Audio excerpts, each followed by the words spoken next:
Hello there, welcome to our review of the technology of 2012. What an extraordinary year it's been. In the next few minutes we'll consider how to try and stay fit using tech,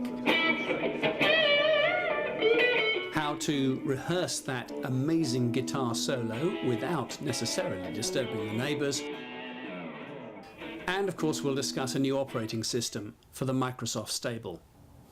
But we'll start, as inevitably perhaps we must, with Apple. An extraordinary technology company, also enjoying an extraordinary year. Here's the iPhone 5, which came out during the year.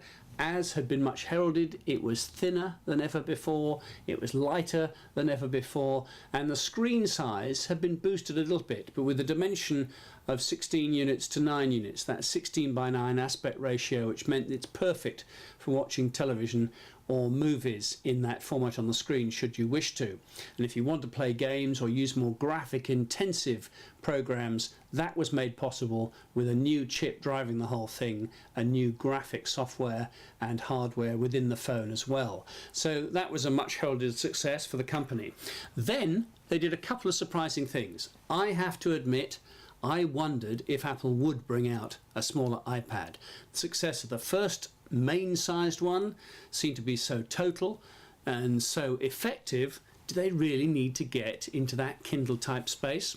Well, it wasn't long until we found out that yes, they did. And here it is, the iPad mini. The big surprise was not only did they produce this, the 7-inch version, to challenge the Kindle, they also produced yet another iPad. It was exactly the same dimensions as the earlier models, and let's face it, iPad version 3 had only been out a few months when iPad version 4 came out, with some hardware improvements, a faster processor, and the ability to do even more with the graphics. Now, the one downside to all this was it came with iOS 6, an operating system which by and large was fine, except for, and I've got it on the screen here, the infamous new Apple Maps. They dropped their relationship with Google and decided to put their own mapping system. By the end of the year though, it's good to report that if I scroll down to my latest download, here we are, good old Google Maps is back as an app. Miserable old day, pouring with rain here in central London. Why have I come to this spot? All will be revealed in a moment, because now let's talk about mobile phones. And the phone of the year, probably this one. Okay, the Apple fans will say the iPhone 5 was, but I think the Samsung Galaxy S3 really took the whole country, indeed every territory where it was used, by storm. It's a very nice phone, it's quite thin, it's quite light, it's a bit plasticky, which those who favour the more metal-bodied phones do criticise, but it's got a fantastic performance, a quad-core processor inside this, which, let's face it, was only in a desktop computer a few years ago. But this one's even more special. Not the regular S3, this one is 4G capable, and 4G was another story of 2012. Let's do this, the speedtest.net app. You can get it for your Android or your Apple iPhone, or you can just try it out online. And it means, what kind of service am I getting from my network? With a 4G card in this, look at that little meter rock over to the side as it pulls data down from the network and then tests how quickly it could send data back to the network. Do the readout, you've got 25 megs down and 19 megs up. Well, that's a multiple of times faster than 3G. And so EE, who happened to design this particular SIM card, and there will be others coming into the marketplace during the next 12 months, hope that that will prove very popular with people who want to be able to get messages and media, photos, large video files from place to place using nothing more than a telephone. Before we leave the Galaxy S3 altogether, here's another experiment that took place this summer during the Olympic Games. Visa wanted to test a system of contactless payments using your phone. The Galaxy was chosen for its near-field communications capabilities, and Visa put in special SIM cards that had some of the banking hardware and software you needed to make the exchange. Under this system, you preload your phone with an amount of money and then use it to pay for everyday things, like a cup of coffee or two. Sandra, how did the experiment go this summer? We were delighted with the results. We wanted to use the Olympics as a showcase to really show our trialists, show the world the future of payments, which we believe is very much based on mobile. And the feedback we had from our trialists was universally positive, which we'd expected it to be, of course. We've done loads of research, we've done some other trials, but there's nothing like getting the real feedback from people who are using it in such a concentrated manner. And what were the typical things that people were buying? It was a mixture, so it's people buying in the Olympic Park, so lots of food and beverage, of course, and that's key to us because that's where speed and convenience really matters. Also merchandising, and then people off the park just using their mobile phones anywhere that contactless is accepted. Now let's talk exercise. This is a little device called the Fitbit. It's a little dongle that you wear about your person. Clamp it to your waistband or wherever else you might do, and it'll measure the exercise you're taking. You can download over Bluetooth to your computer exactly what you've got up to.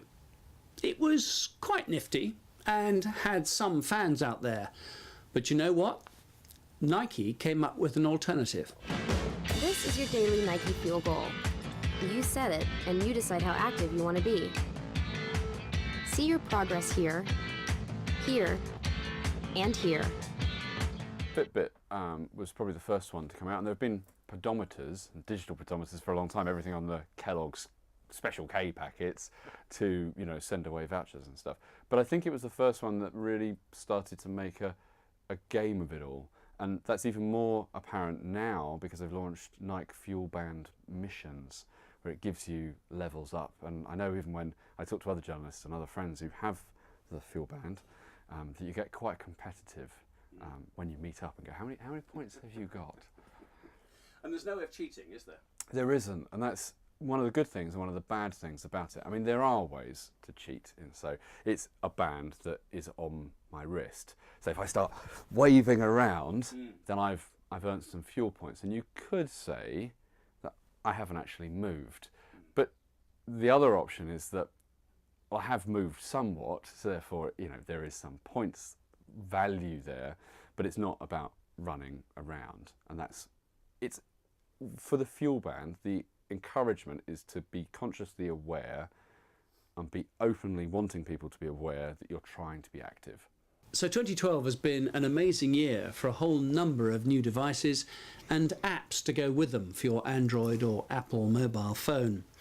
But you know, the original computer company, Microsoft, and Windows, its operating system, also got a revamp in 2012.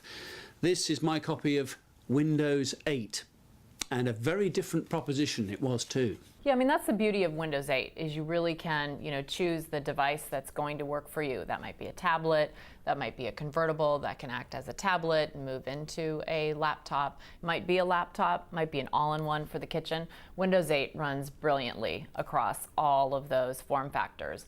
And you can put Windows 8 on your current PC. So whether you'll take Windows 8 and give your existing PC a beautiful new upgrade, or whether you're in the market for a new device, a tablet, a convertible, a laptop, Windows 8 has something for everyone. Finally, if you've played enough Guitar Hero and fancy a go at the real thing, Yamaha had a suggestion during 2012 as how to practice that amazing guitar solo without necessarily disturbing the neighbours. You can't really use your big valve amp at home due to volume. You need to really turn them up to get the most out of them, to get that proper valve response. Same with your small combo. It might be slightly smaller, but still extremely loud if you're using it at home. So guitar players naturally need something that's, for home use, something that you can turn down very quietly, but still have a real natural valve, a real big amp response from, basically, to get the feedback from your fingers. So we've designed the THR to be that amp. So it's designed to sit on your desk at home by your laptop. It's really nice to have your quality guitar sound coming through the same speakers as a track. Really easy to use.